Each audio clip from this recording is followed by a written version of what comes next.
La troisième partie, moment d'une force. Donc le moment d'une force est une grandeur physique qui traduit l'efficacité d'une force à produire un effet de rotation sur un solide.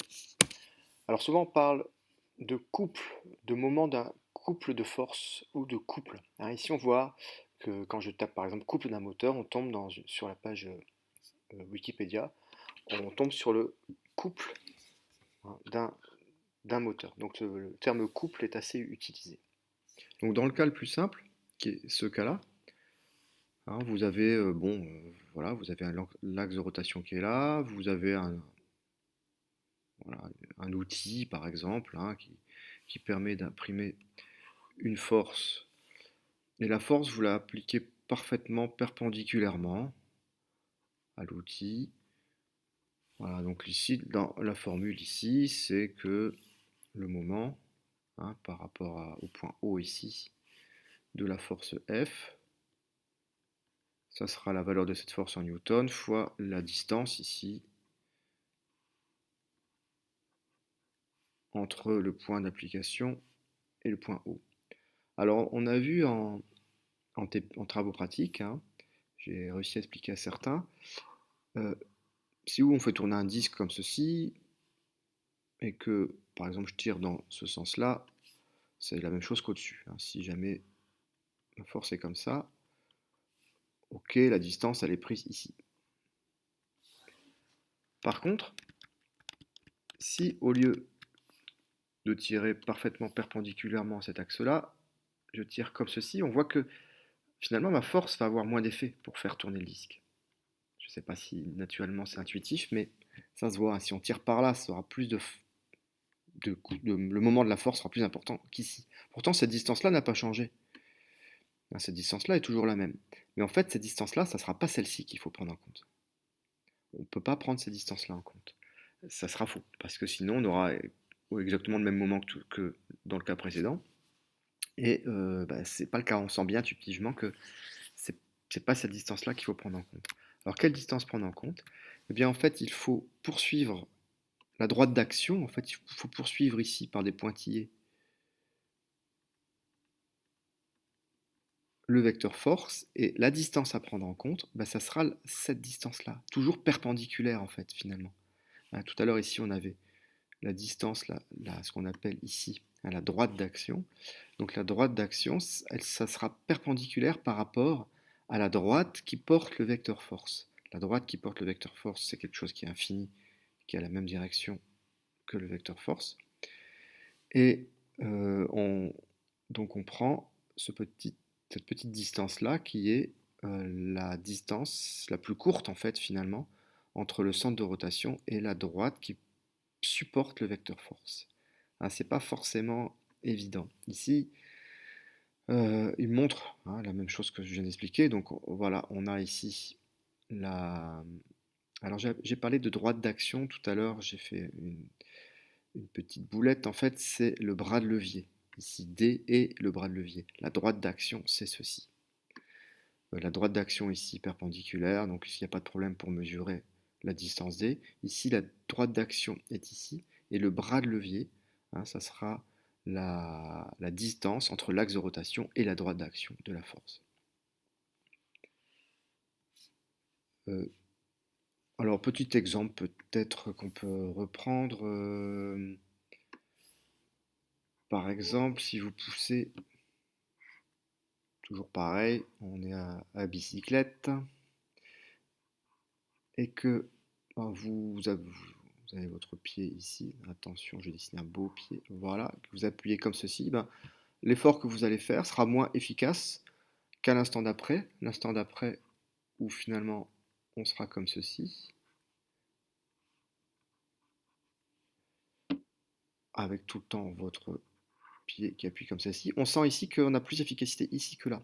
Oui, parce que vous avez la même force, on imagine que vous appuyez avec la même force, donc ici et là, c'est la même force, sauf que la distance, donc le bras de levier ici, alors c'est la plus courte distance entre la droite d'action et la force, donc c'est ici, notre bras de levier il est ici, tandis qu'ici, notre bras de levier, il se trouve, c'est exactement égal à la grandeur de la manivelle.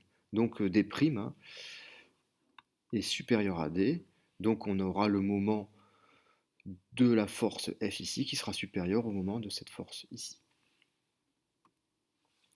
Alors pour un couple de forces, ça sera un peu identique.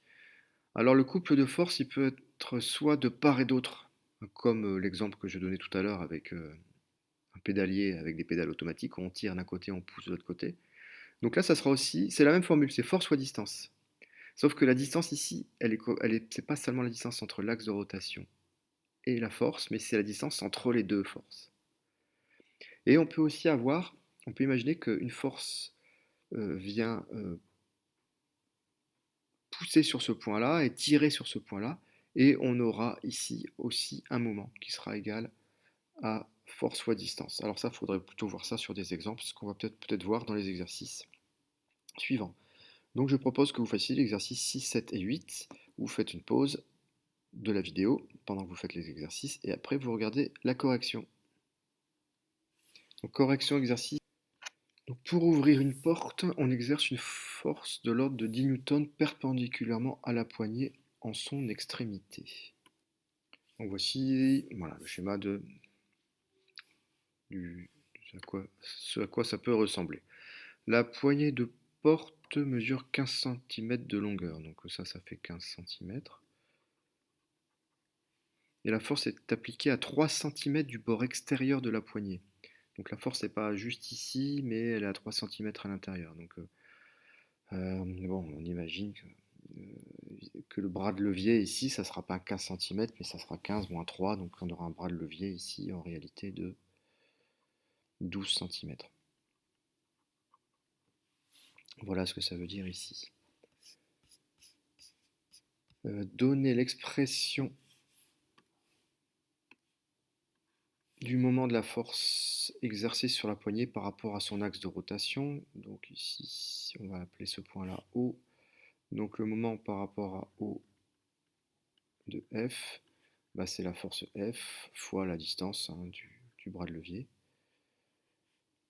Faire un schéma de la situation en indiquant les grandeurs utiles et leurs valeurs, bah, tiens, c'est déjà fait ici. Calculer le moment de la force exercée sur la poignée par rapport à son axe de rotation. Bon, est-ce qu'on nous a donné la valeur de la force? J'ai pas fait attention. 10 newtons, oui, j'ai pas fait attention. Oui, donc 10 newtons. La force fait 10 newtons ici.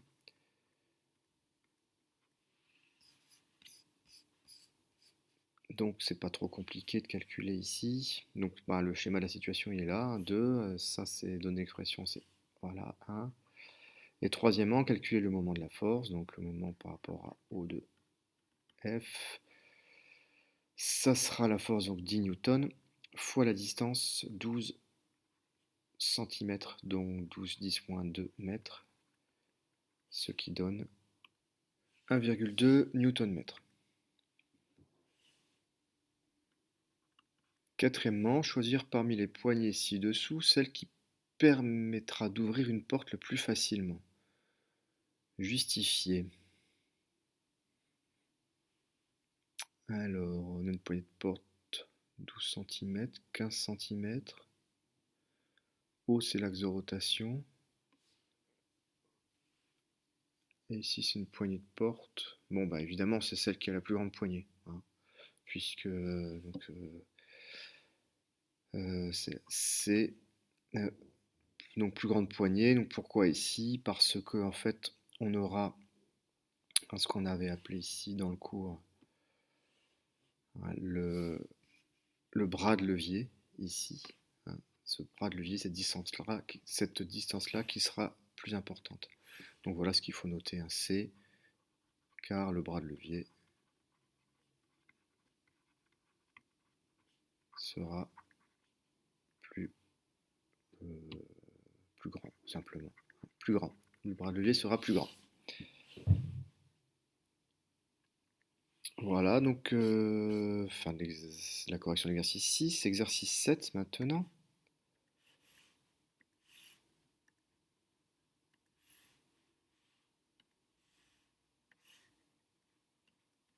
Donc correction de l'exercice 7, page 107 toujours.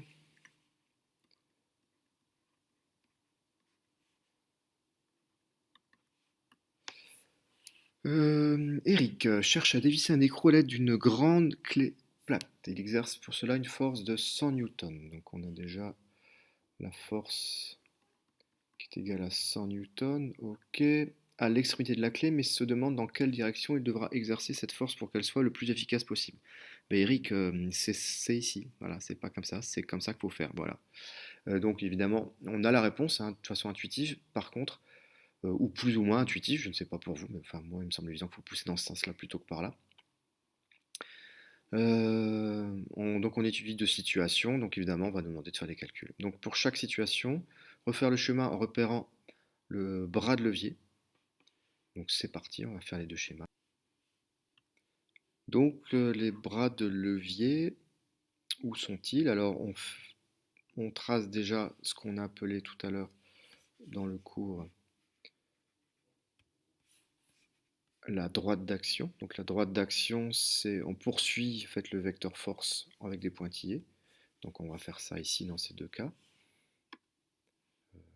Orange par exemple. Ça marche pas. Oui. Alors c'est ça. Tac. Alors donc la droite d'action c'est ça. Voilà. Et ensuite le bras de levier, ça sera la perpendiculaire à la droite d'action qui passera par le centre de rotation. Donc ici on a le bras de levier. Une belle droite. Donc on a D ici. Bras de levier dans ce cas-là. Même chose pour ici, donc la droite d'action, elle sera comme ceci. Et on dessine la perpendiculaire à cette droite d'action qui passe par le bras de levier.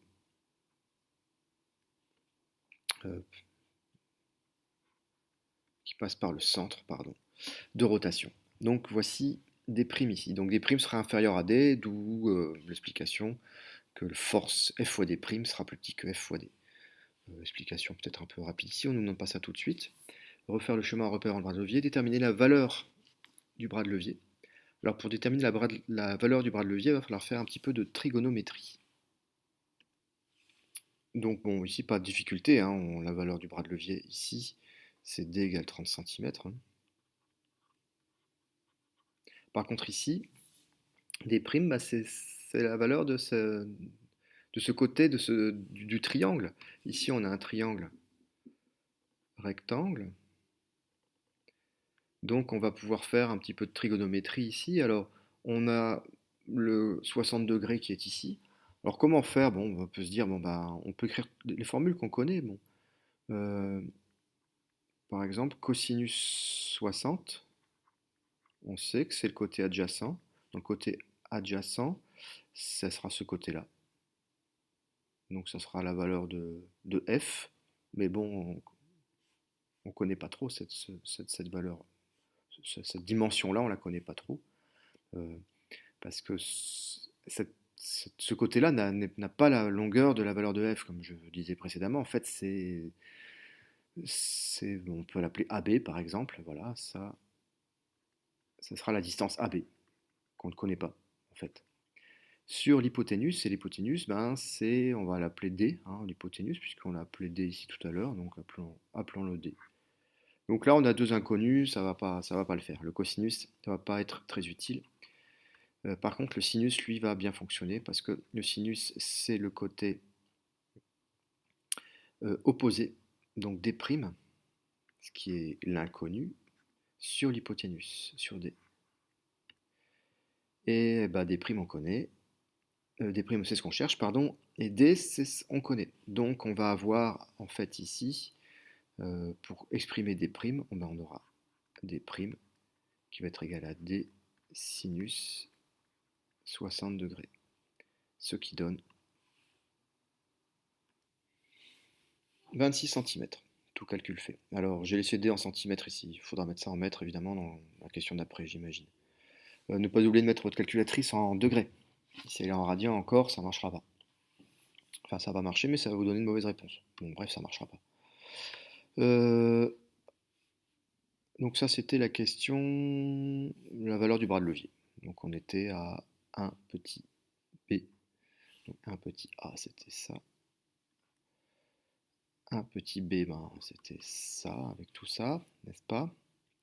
Et petit c, calcule le moment de la force F par rapport à l'axe de rotation. Bon, ben, on va, dans le premier cas ici, on a le moment par rapport à O de F qui sera égal à la force, donc à 100 newtons, fois la distance à 30 cm, donc 10,2 mètres, 30 newton-mètres. Et pour la deuxième partie, donc le moment par rapport à O de F prime, on peut l'appeler F prime ici, hein, c'est F prime. Ça sera donc, on a toujours 100 newtons, par contre on aura un bras de levier de 26 cm. Donc on obtient 26 newton-mètres. Dans quel cas la force exercée est-elle la plus efficace? Eh bien, évidemment, dans le cas de la force est plus efficace, hein, parce que elle a la même valeur. Par contre, le bras de levier étant plus important, ben, le moment de cette force est plus importante également. Donc fin de correction de l'exercice 7, page 107. On arrive maintenant donc sur l'exercice. On va y arriver. Exercice 8, donc page 107. Donc pour tourner son volant, un conducteur exerce deux forces F1 et F2 sur son volant comme indiqué sur le schéma suivant. Ces deux forces sont telles que F1 égale F2 égale 5 newtons. Donc on a ceci. Donc ces deux forces font toutes les deux 5 newtons. Donc on a 5 newtons ici et 5 newtons ici. Donc la première question, c'est expliquer pourquoi ces deux forces constituent un couple de forces. Alors là, je n'ai pas beaucoup insisté dans le cours, hein, je vais attendre cet exercice pour bien définir ce que c'est qu'un couple de forces. Pour que on puisse dire que deux forces qui s'exercent sur quelque chose constituent un couple de forces, il faut que ces forces aient la même intensité, la même direction, mais des sens opposés. Comme ici, elles ont la même intensité, la même direction, c'est-à-dire qu'elles sont parallèles, enfin les droites d'action sont parallèles, mais des sens opposés. Ici, c'est pareil. Les deux forces ici ont la même intensité, leurs droites d'action sont parallèles, hein, donc ils ont la même direction, mais des sens opposés. Ici, c'est pareil aussi. Hein, on voit que les droites d'action ici sont parallèles. Hein, donc la droite d'action de cette force-ci et la droite d'action de cette force-là sont parallèles. Même intensité, 5 newtons, 5 newtons, et de sens, 5 newtons, et de sens opposés. Donc bon, voilà, je l'ai dit à l'oral, vous pouvez le marquer ici en toutes lettres si vous voulez, mais voilà, l'ensemble des deux forces de même intensité, de même direction, mais de sens opposés. Voilà ce qu'il faut dire. Deuxième question. Calculer le moment de ce couple de forces. Eh ben, la formule, c'est le moment d'un couple de forces, c'est la force fois la distance étant la distance entre les deux droites d'action, qui sont parallèles, donc il n'y a pas de problème, on se posera moins de questions qu'ici, en fait, dans ces cas-là. Donc le moment de du couple, c'est force fois distance. Donc force, alors attention, force, F, c'est 5 newtons. Donc il y a 5 newtons ici, il y a 5 newtons ici, il ne faut pas mettre 10 newtons ici. On vous a bien dit ici qu'il faut marquer F, F étant la force d'une des forces. Donc c'est 5 newtons ici. Et la distance entre les deux droites d'action, bon, on dit que c'est 38 cm ici, donc 38, 10-2, ce qui donne 1,9 Nm. Donc fin des corrections et fin de la partie 2 hein, du chapitre 7. La partie 3 sera sur une autre vidéo.